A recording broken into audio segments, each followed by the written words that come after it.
Most lists of the worst cars America ever built read like a comedy bit.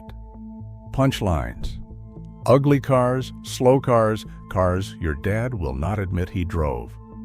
This is not that list. Every car in the next 10 minutes is a receipt for a decision somebody made in a room you will never see.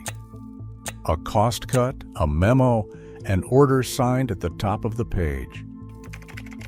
In the fall of 1966, an American Motors vice president named Dick Teague drew the first sketch for a subcompact car on the back of a Northwest Orient air sickness bag. 4 years later, that bag became a car. And number 4 on this list is the only Cadillac in history that General Motors quietly told its dealers to disable. Your grandfather did not build these cars. Your grandfather had to fix them. The villains here are not the line workers in Lordstown or the engineers at Highland Park. The villains are Detroit's bean counters, the boardrooms that decided fuel economy beat horsepower, the General Motors Assembly Division that took over Lordstown in 1971 and pushed the line speed past 100 cars an hour. They are still teaching that math today. The cars on this list are what it costs.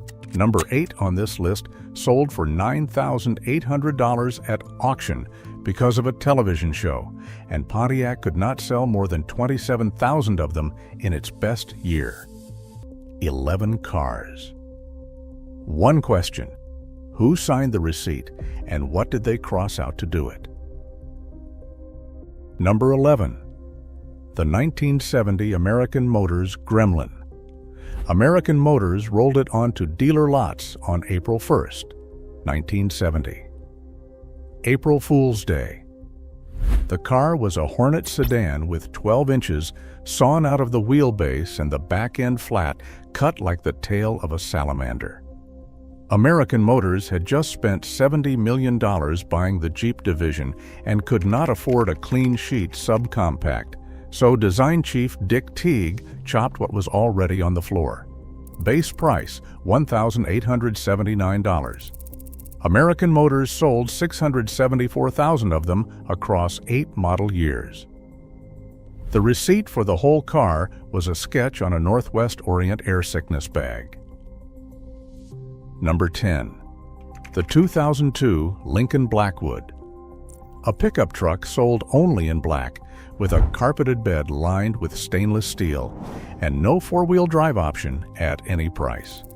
The sticker was $52,500. Lincoln planned to sell 18,000 of them across 2 model years.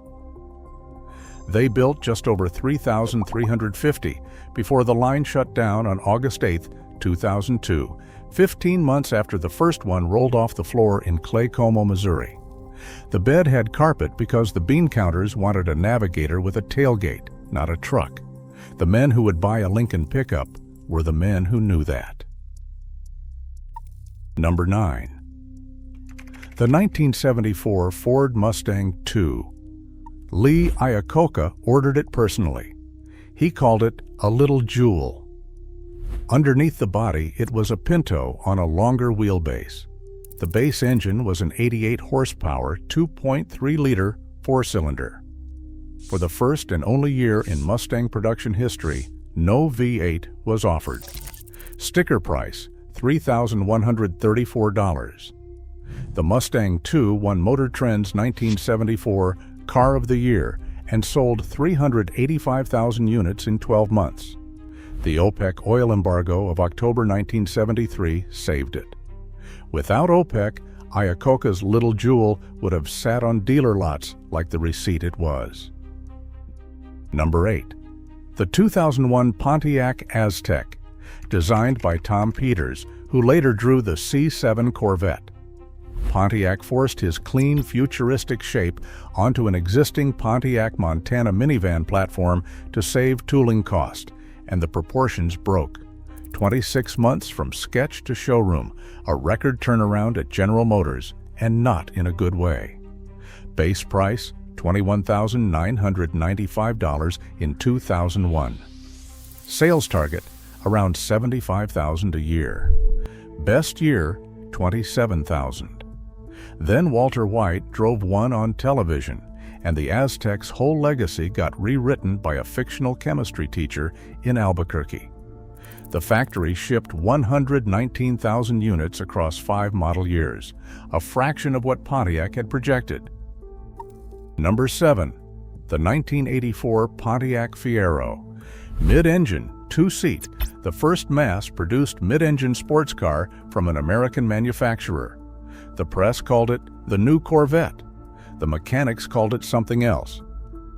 The base engine was the Iron Duke 2.5-liter 4-cylinder, picked because General Motors already owned the tooling. The suspension was sourced almost entirely from the Chevrolet Chevette parts bin. Sticker price started under $9,000.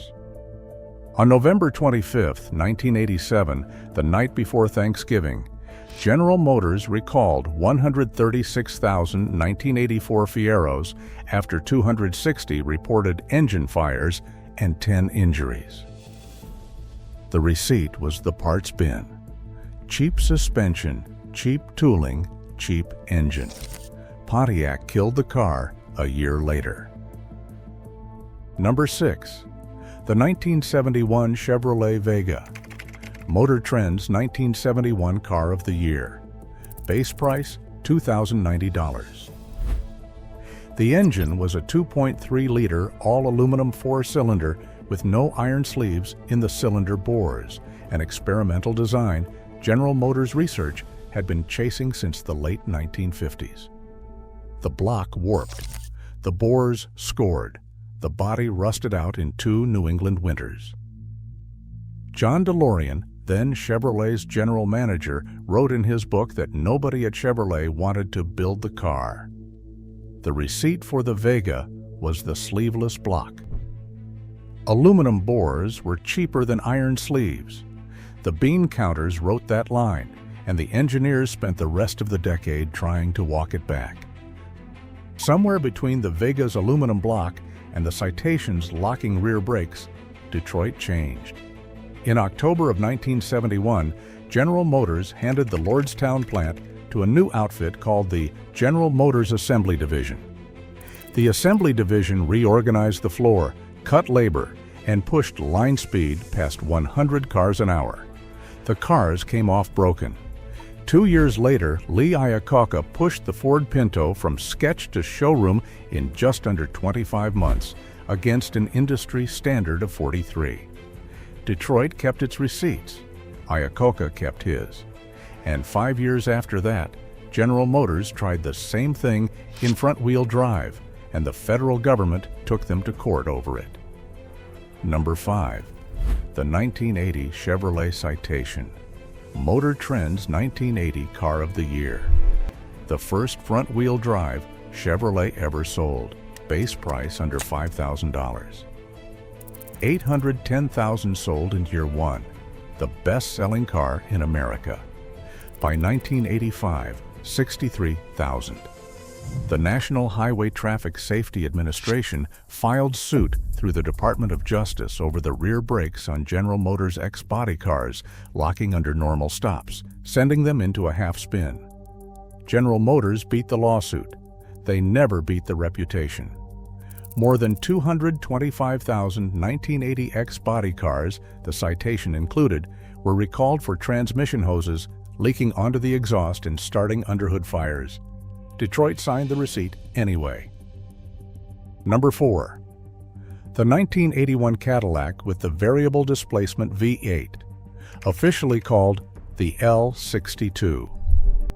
A 6.0-liter, 368 cubic inch V8 with electronic solenoids on 4 of the 8 cylinders, programmed to deactivate them in pairs under light load and turn the engine into a V6 or a V4 to save fuel. A microprocessor called the MPG Sentinel ran the show. It was the standard engine in every 1981 Cadillac except the Seville. General Motors sold 165,611 Cadillacs with that engine. Cadillac kept the receipts.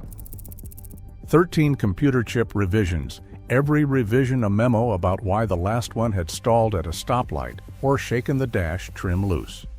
By the end of the model year, the dealer service network had standing orders to disable the system on customer request. Cadillac dropped the engine from regular retail Cadillacs after 1 year. It survived in commercial chassis limousines through 1984, and then it disappeared from the brand for good. Number 3. The 1958 Ford Edsel. The horse collar grille, the boomerang taillights, the push-button transmission in the center of the steering wheel. Roy Brown, the chief designer, drew a slender vertical opening for the front end. The cooling engineers told him it would not flow enough air for the radiator. Ford Executive Vice President Ernest Breech ordered the grille widened until critics started comparing it to a horse collar, an Oldsmobile sucking a lemon, and a toilet seat. Base price was $2,800 in 1958. Ford projected 200,000 cars sold in year 1. They sold 68,000. Robert McNamara killed the brand on November 19, 1959, before going to Washington to run the Pentagon for John Kennedy. The receipt on the Edsel was over $250 million. Ford never built another American division like it. Number 2. The 1982 Cadillac Cimarron, a Chevrolet Cavalier with leather seats, the first Cadillac with a 4-cylinder engine since 1914, the first Cadillac with a manual transmission since 1953. The base engine was a Chevrolet-built 1.8-liter making 88 horsepower. Sticker $12,131, almost double a Cavalier with the same body panels and the same floor pan. Cadillac told its dealers not to call the car a Cadillac. They called it Cimarron by Cadillac on the assumption nobody would notice. They noticed. The Cimarron sold 26,000 units in 1982 against a projection of 75,000. Cadillac product director John Howell hung a photograph of a Cimarron on his office wall, captioned, "Lest we forget." The receipt that almost killed Cadillac is on his wall. Number 1 on this list is not a car. It is a memo. Ford introduced the Pinto on September 11, 1970, under the tagline, "The Little Carefree Car." Base price, $1,850. Lee Iacocca pushed the car from sketch to showroom in just under 25 months, against an industry standard of 43. In 1973, 2 Ford employees named Ernest Grush and Carol Sonby prepared a cost-benefit analysis. The audience was not the public. It was the federal government, which had proposed a new fuel leakage standard for vehicle rollovers. Ford's submission ran the numbers across the entire fleet the standard would touch. $11 per vehicle, 12.5 million cars and light trucks, $137 million to comply. Against that, they estimated 180 deaths at $200,000 each, 180 burn injuries at $67,000 each, and 2,100 burned vehicles at $700 apiece. Total monetized benefit, $49.5 million. The math, they wrote, did not justify the standard. This was the receipt. Real paper, real signatures, a real number on a real life multiplied across a whole industry.